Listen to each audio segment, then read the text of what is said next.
بعد فأعوذ بالله من الشيطان الرجيم بسم الله الرحمن الرحيم إن الذين آمنوا وعملوا الصالحات كانت لهم جنات الفردوس نزلا صدق الله العظيم وبلغنا رسوله النبي الكريم ونحن على ذلك لمن الشاهدين والشاكرين والحمد لله رب العالمين. السلام عليكم ورحمة الله تعالى وبركاته.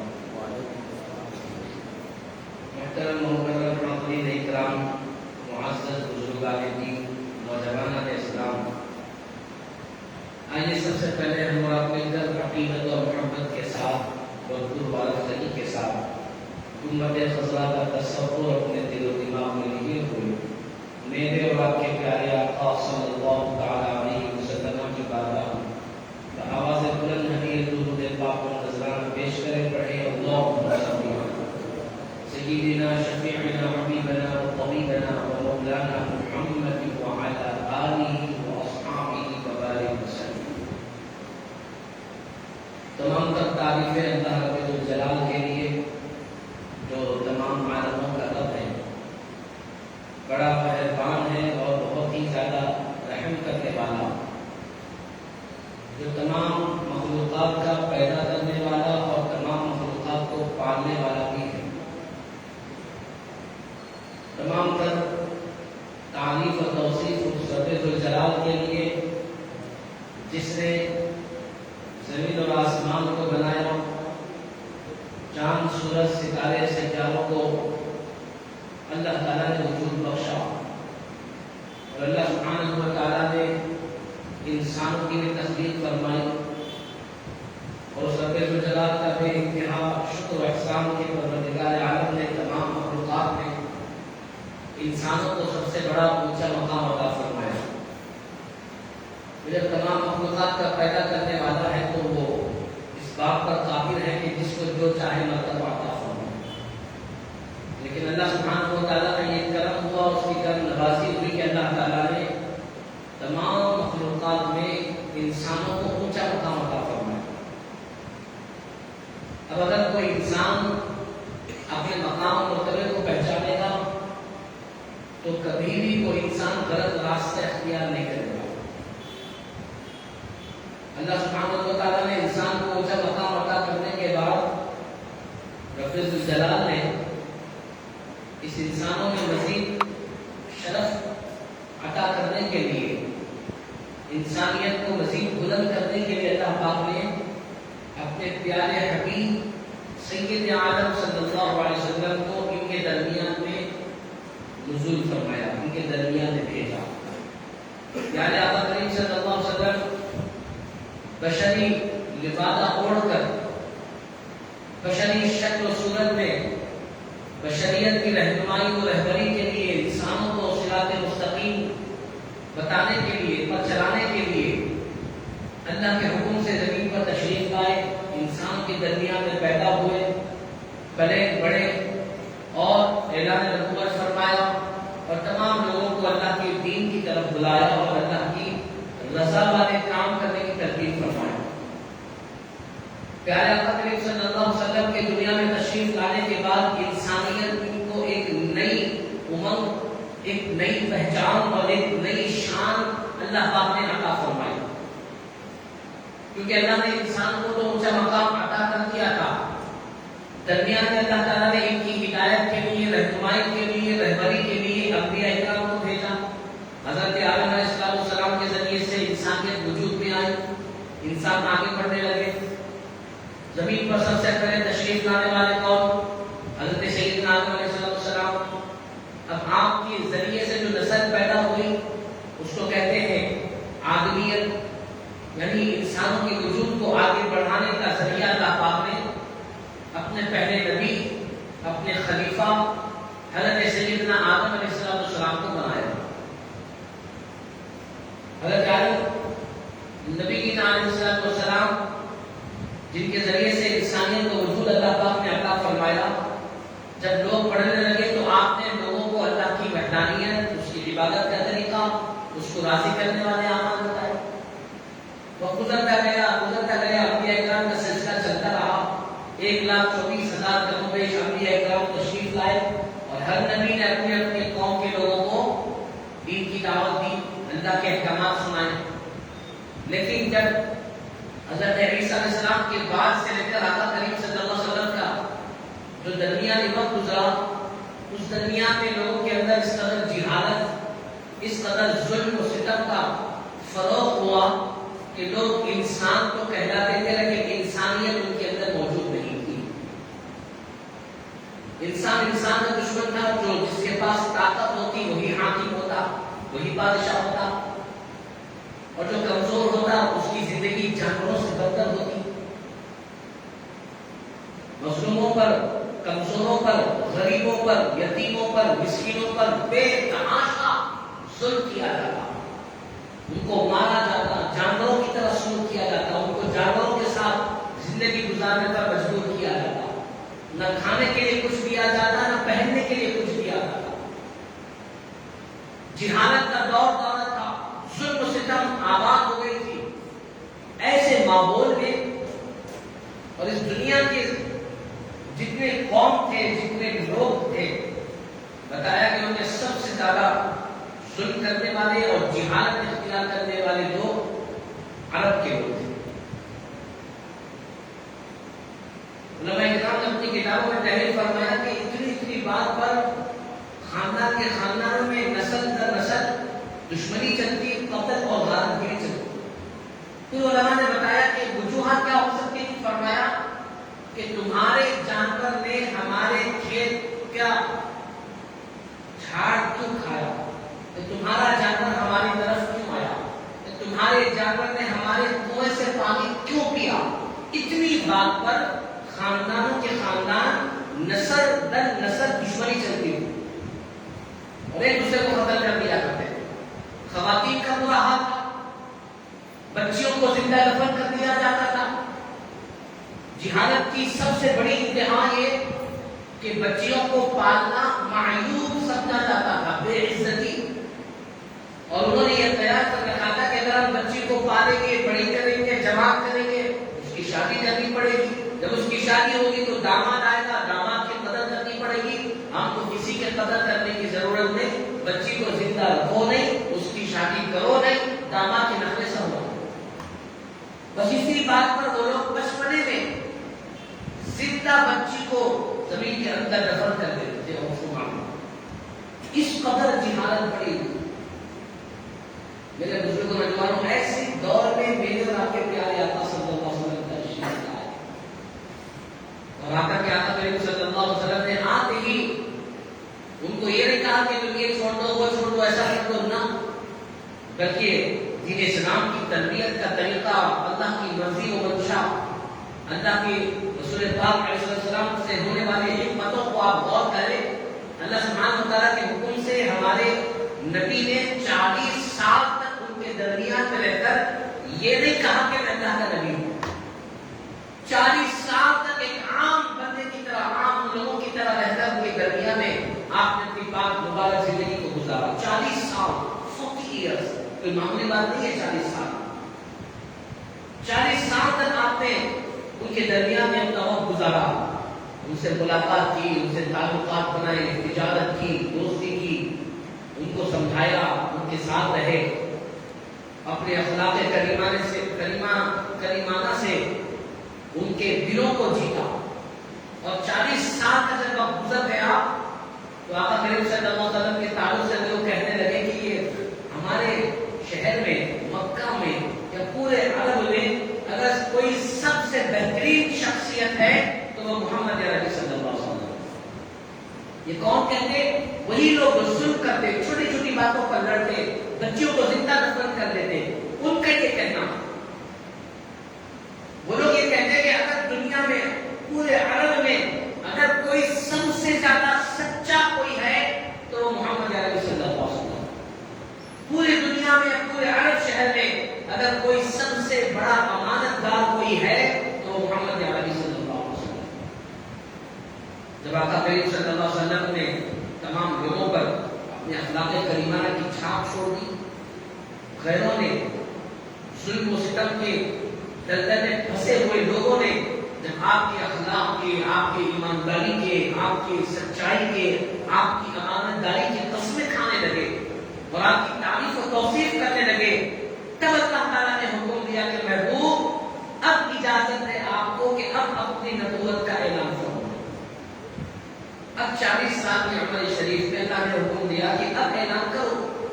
اب ہمارے نبی نے اعلان کیا کہ لوگوں، میں تمہارے درمیان میں رہا، اتنے وقت گزارا، اب تم مجھے اچھی طرح جاننے لگے ہو۔ اب ذرا یہ بتاؤ کہ اگر میں تم سے یہ کہوں کہ جو ہمارے درمیان میں پہاڑ ہے، پہاڑ کے پیچھے ایک لشکر آ رہا ہے اور وہ ہم پہ حملہ کرنے والا ہے، تو کیا تم میری بات کو مان لو گے بغیر لشکر کو دیکھیں گے؟ جب آپ نے یہ ارشاد فرمایا تو تمام لوگوں نے مل کر ایک آواز میں یہ کہا کہ محمد عربی صلی اللہ علیہ وسلم آپ سچے ہیں، آپ کی ہر بات سچی ہے، لہٰذا اگر آپ کہیں گے کہ لشکر آ رہا ہے تو ہم بغیر دیکھے کہ آپ کی بات کو مان لیں گے، ہم شک نہیں کریں گے، ہم تفتیش نہیں کریں گے، ہم ثبوت نہیں مانگیں گے، ہم دلیل نہیں پوچھیں گے، آپ اگر کہیں گے کہ لشکر آ رہا ہے تو ہم بغیر دیکھے کہ مان لیں گے۔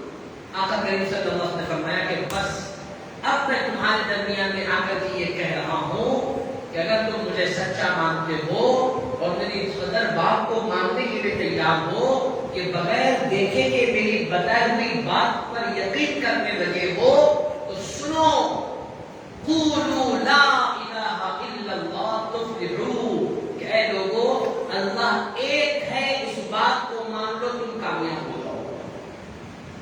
ایک اللہ کو مان لو کہ ہم جو عبادت کے لائق ہیں، جو بندگی کے لائق ہیں، جو پرستش کے لائق ہیں، جس نے ہم سب کو پیدا کیا، تمام انسانوں کو پیدا کیا، تمام مخلوقات کو پیدا کیا، وہ ایک اللہ ہے، اس کی عبادت کرو۔ تو لوگوں نے کہا کہ آپ ہم سے مذاق کر رہے ہیں۔ سرکار نے فرمایا کہ کوئی مذاق نہیں کر رہے، حق بات کر رہا ہوں، مجھے اللہ نے نبی بنایا، مجھے تمہارے درمیان میں بھیجا، میں تمہیں ایک اللہ کے ماننے کے لیے دعوت دے رہا ہوں۔ جب آپ نے ایک اللہ کو ماننے کے لیے کہا تو شیطان نے ان کے نفس کو جیت جوڑا اور انہوں نے کہا کہ ہم نے سالوں سے باپ داداؤں کے طریقوں پر چلتے ہوئے آ رہے معبودوں کے ساتھ بے وفائی نہیں کریں گے، اے محمد تم پاگل ہو گئے ہو، نعوذ باللہ یہ کہتے ہیں۔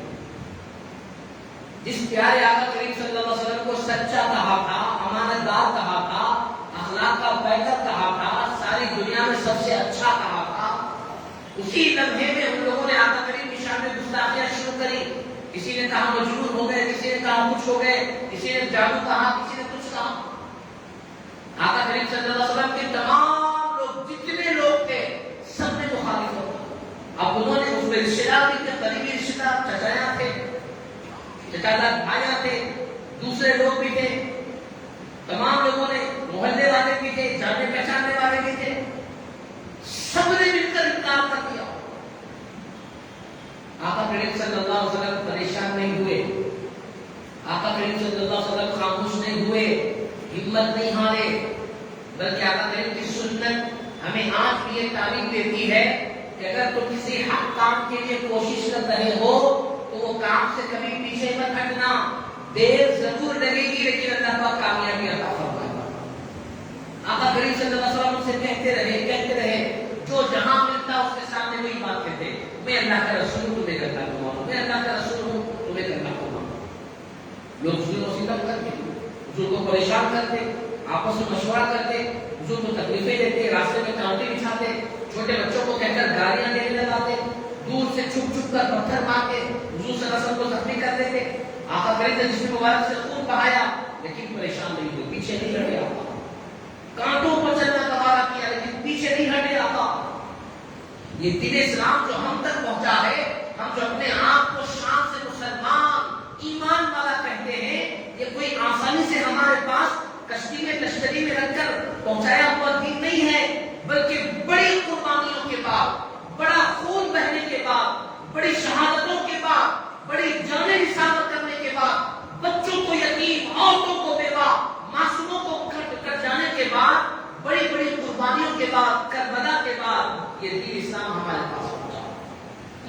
باتیں ہمارے پاس بالکل تحفے کی طرح پہنچ گیا، لیکن ہمارے بڑوں نے، ہمارے بزرگوں نے، ہمارے اکابرین نے، یہاں تک کہ میرے اور آپ کے آقا سید عالم صلی اللہ علیہ وسلم نے اس دین کی خاطر بڑی قربانیاں پیش فرمائی۔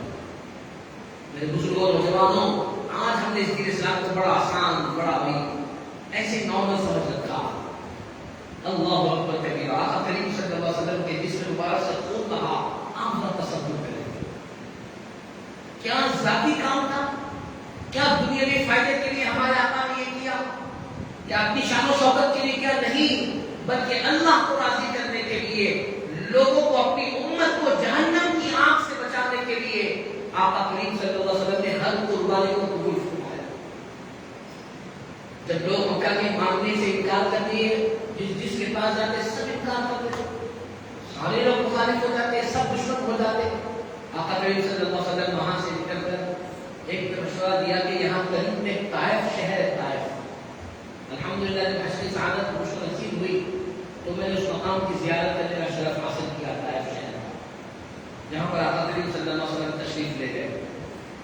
پیارے آقا صلی اللہ علیہ وسلم سے کہا کہ یہاں قریب میں طائف شہر ہے، شاید مکہ کے لوگ آپ کی بات کو نہیں مان رہے، وہاں جائیں تو وہ لوگ مانیں گے۔ آقا کریم صلی اللہ علیہ وسلم تشریف لے گئے طائف۔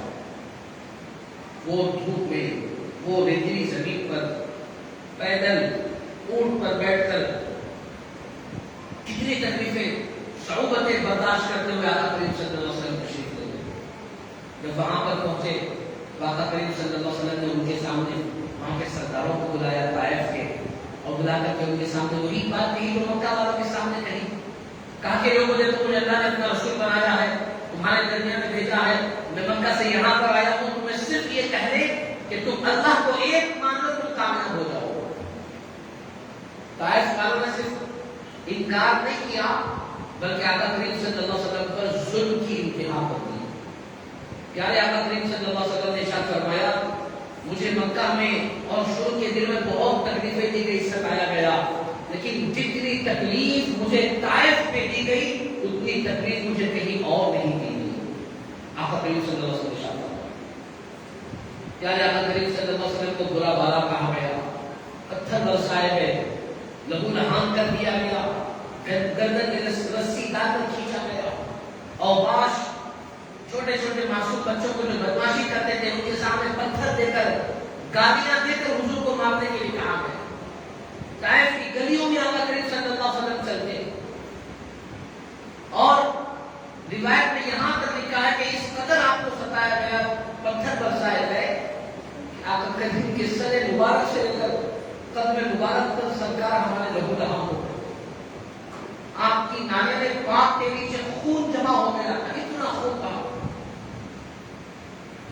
میرے بزرگوں نوجوانوں، وہاں سے آقا کریم صلی اللہ علیہ وسلم کے باغ میں گئے، اور وہاں پر ایک صحابی رسول جنہوں نے آقا کریم صلی اللہ علیہ وسلم کو اپنے باغ میں لے جا کر کے انگور دی، حضور نے وہ انگور پیش فرمائے، اور اپنے ایک ساتھ حضرت زید رضی اللہ تعالیٰ عنہ کے ساتھ تھے، انہوں نے حضور کو کہا کہ حضور یہاں سے چلے ورنہ یہ لوگ آپ کی جان لیں گے۔ ابھی یہ چیز چل رہی تھی کہ اللہ سبحانہ و تعالیٰ نے فرشتے کو آسمان سے بھیجا، حضرت جبریل امین تشریف لائے سید الملائکہ، اور آ کر کے عرض کیا کہ یا رسول اللہ میں 2 فرشتوں کو اپنے ساتھ لے کر آیا ہوں، اللہ تعالیٰ نے مجھے آپ کے پاس بھیجا ہے، اللہ پاک سلام کہتا ہے، اور اللہ پاک نے یہ کہا ہے یا رسول اللہ کہ یہ 2 فرشتے جو جس کو میں ساتھ لے کر آیا ہوں، یہ جو طائف شہر ہے، طائف یہ 2 پہاڑوں کے درمیان میں واقع ہے، یہ 2 پہاڑوں کے درمیان میں آباد ہے، یا رسول اللہ یہ 2 پہاڑوں کے فرشتے ہیں میرے ساتھ، اللہ نے کہا کہ اگر آپ حکم دیں گے، آپ اجازت دیں گے تو یہ دونوں فرشتے ان دونوں پہاڑوں کو ملا دیں گے، اور طائف شہر کے پورے نافرمان اور پورے آپ پر ظلم کرنے والے لوگ ان دونوں پہاڑوں کے درمیان میں پس کر مر جائیں۔ بس آپ اشارہ فرمائیں، آپ حکم فرمائیں، آپ حکم فرمائیں گے، اسی لمحہ طائف والوں کو برباد کر دیا جائے گا، ہلاک کر دیا جائے گا۔ سنو ہمارے اور آپ کے پیارے آقا رحمت للعالمین صلی اللہ علیہ وسلم نے ارشاد فرمایا کہ فرشتوں میں ہرگز بھی ان کی ہلاکت کی دعا نہیں کروں گا، میں یہ مانتا ہوں ان لوگوں نے میرا انکار کر دیا، لیکن میں یہ بھی جانتا ہوں کہ یہ لوگ مجھے نہیں جانتے۔ اگر یہ لوگ مجھے جان لیتے تو ضرور میرے اللہ کو مان لیتے، ضرور اللہ پر ایمان لاتے۔ پیارے آقا کریم صلی اللہ علیہ وسلم نے ارشاد فرمایا کہ سنو فرشتوں، مجھے اس بات کا یقین ہے کہ اگر یہ لوگ اللہ کو نہیں مانتے تو ضرور ان کی نسلوں میں اللہ پاک ایمان والوں کو پیدا فرمائے، ان کی نسلیں اللہ کو مانیں گی، ان کی نسلیں اللہ کی عبادت کریں گی۔ یہ بشر ہے، بے خبر ہے، کیوں میں ان کے لیے تباہی کی دعا مانگوں؟ اللہ نے مجھے رحمت للعالمین بنا کر بھیجا ہے، میں کیوں ان کی ہلاکت کے لیے دعا مانگوں؟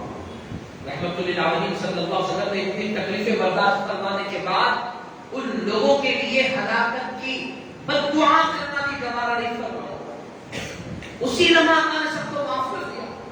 میرے بزرگوں اور نوجوانوں، اس کے بعد جب وہاں پر دین پھیلا آقا کریم کی قربانی کے بعد، اس دعا کے بعد، تو آج بھی تاریخ لکھنے والوں نے یہ لکھا کہ پورے عرب شہر میں، جتنے عرب میں الگ الگ سٹیز ہیں، جتنے شہر ہیں، ان تمام شہروں میں اگر سب سے زیادہ مسجدیں جہاں پر اذانیں کی جاتی ہیں، اللہ کا نام بلند کیا جاتا ہے، تمام شہروں میں سب سے زیادہ جس شہر میں مسجدیں ہیں وہ طائف کا شہر ہے، جہاں پر سب سے زیادہ مسجدیں ہیں، جہاں کے لوگوں نے آقا کریم صلی اللہ علیہ وسلم پر ظلم کیا۔ آقا کریم صلی اللہ علیہ وسلم نے دعائیں دی، حضور نے ہمیں سکھایا کہ میرے امتیوں، کوئی تم پر ظلم کرے تو پریشان نہ ہو، تم انہیں بد دعا نہ دو، بدلہ نہ دو، بلکہ ان کے حق میں دعا کرو۔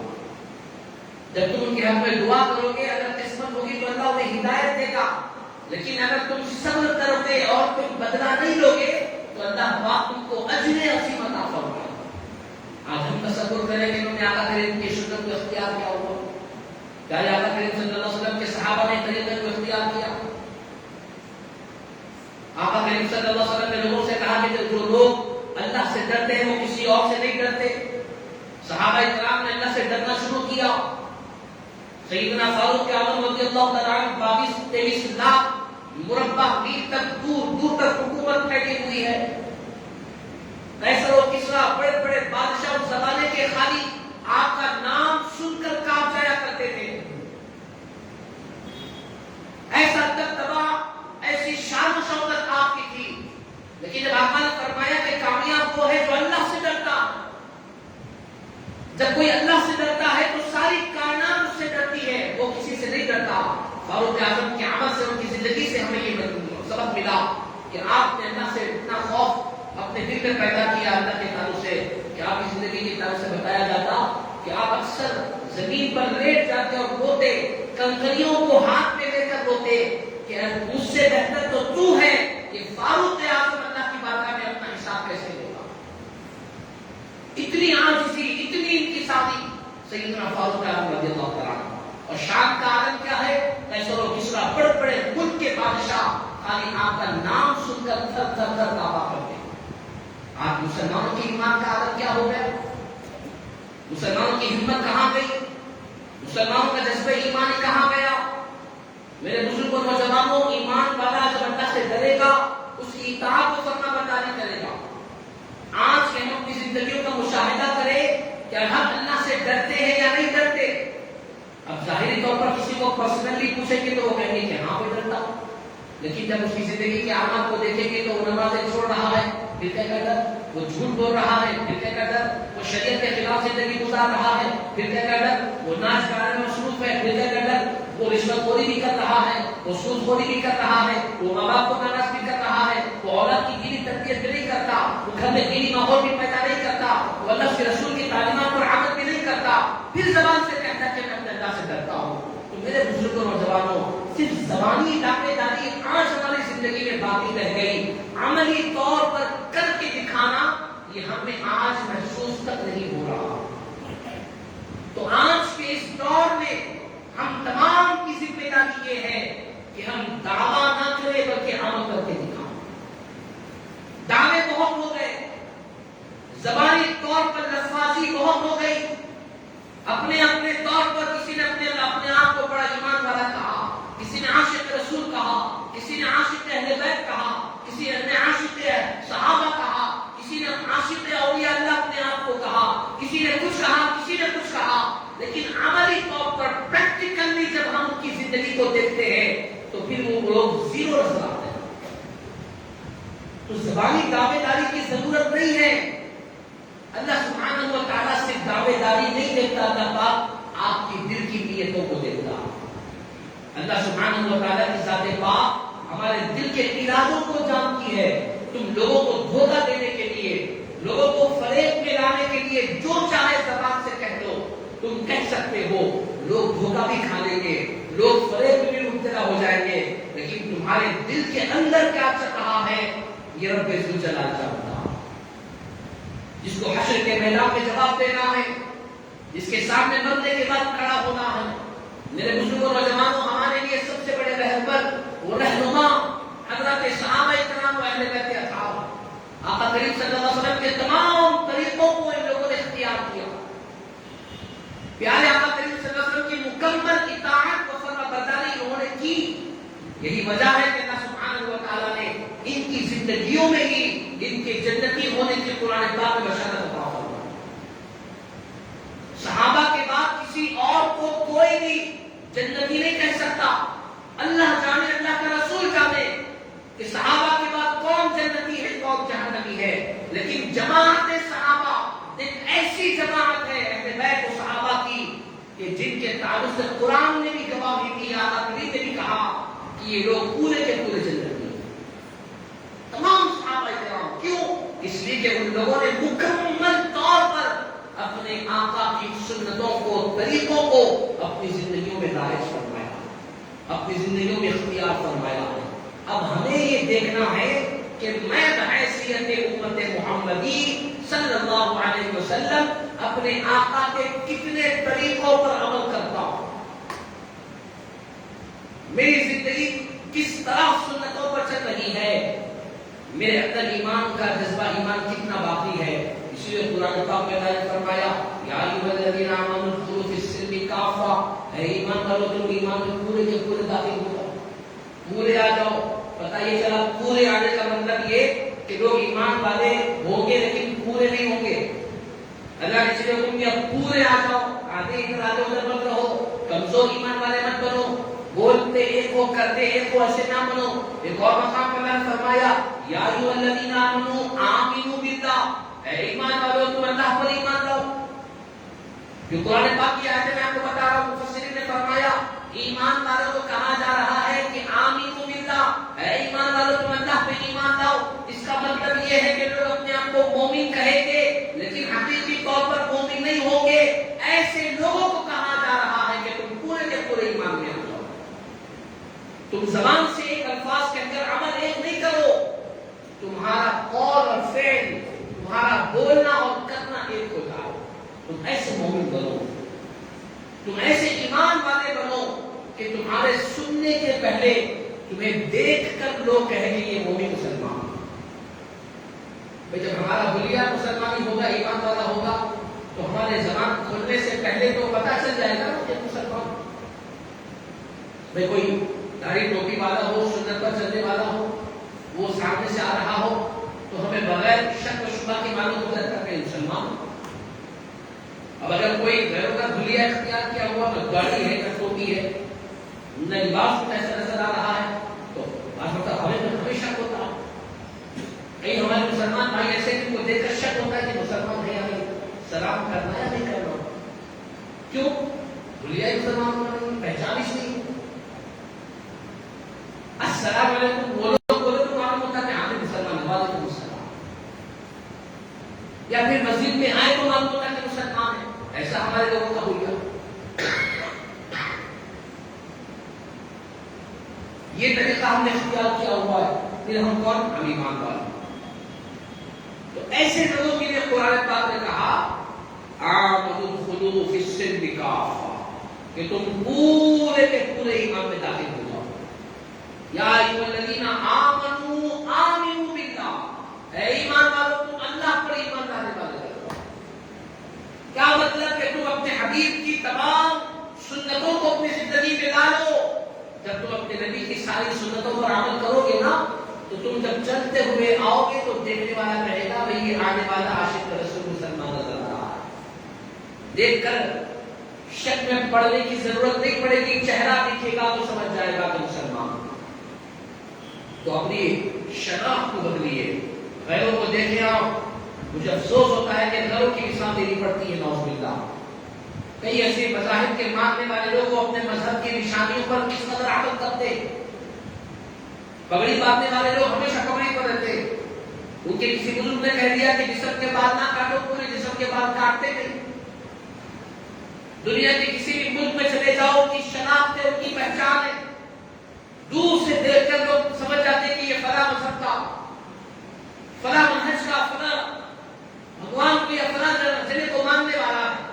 لیکن ہم مسلمان ہیں کہ ہم نے سب کا طریقہ اختیار کر دیا۔ ہم تھوڑے یہودیوں کے طریقے کو اختیار کرتے، تھوڑے عیسائیوں کے طریقوں کو اختیار کرتے، تھوڑے ناچنے گانے والوں کے طریقوں کو، کسی کے طریقوں کو، کسی کے طریقوں کو، پھر کہتے کہ ہم مسلمان ہیں۔ نہیں، آقا کریم صلی اللہ علیہ وسلم نے قربانی رکھی، صعوبتیں برداشت کی، انہیں مبارک کو بہایا ہمارے آقا نے کہ ہم بحیثیت امتی اپنے پیارے حبیب کے پیارے طریقوں کو اختیار نہیں کریں گے۔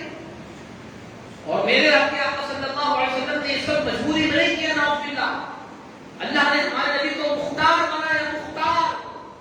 آقا کریم کے جتنے نام ہیں ان تمام ناموں میں ایک نام مبارک ہے مختار، یعنی ہمارا نبی اختیار والا نبی، جو چاہے کر سکنے والا نبی۔ اختیار رکھنے کے باوجود بھی آقا کریم صلی اللہ علیہ وسلم نے تکلیفیں برداشت کی ہمارے لیے۔ تو ہماری ذمہ داری ہے کہ آقا کریم سے محبت کریں، آپ کے طریقوں کو اختیار کریں۔ آج کے اس دور میں بلندی پہ پہنچنے کے لیے جو سب سے بہترین ذریعہ ہے وہ ذریعہ ہے آقا کریم صلی اللہ علیہ وسلم کی تمام تعلیمات پر عمل کرنا، اپنی اولادوں کو سکھانا، اپنی اولادوں کے دلوں میں پیارے آقا کی سنتوں کو دل میں ڈالنا اور آقا کریم کی سنتیں سکھانا، اس پر چلانا۔ اسی لیے ہماری کامیابی کو کام کرنا چھٹی ہوئی ہے۔ اللہ سبحانہ و تعالیٰ سے دعا ہے کہ پروردگار عالم اپنی باتوں کا ہماری توفیق عطا فرما۔ مولا تعالیٰ آقا کریم صلی اللہ علیہ وسلم کے سب کچھ پھر میں ہماری ایمان کو پختگی عطا فرما۔ یا اللہ جو کہتے ہیں وہ کرنے کی توفیق عطا فرما، دل میں ایک عمل میں ایک وہ ایسے ایمان سے ہماری حفاظت فرما، ہمیں کامل مومن بنا دے میرے مولا، کامل ایمان عطا فرما۔ حق اللہ کی دعا کو حضور پاک صلی اللہ علیہ وسلم کے سب کچھ کو قبول فرما۔ آمین الحمدللہ رب العالمین۔ جو حضرات سنت نہ پڑھے ہوں گزارش ہے کھڑے ہو کر صفحے درست فرمائیں، اس کے بعد سنت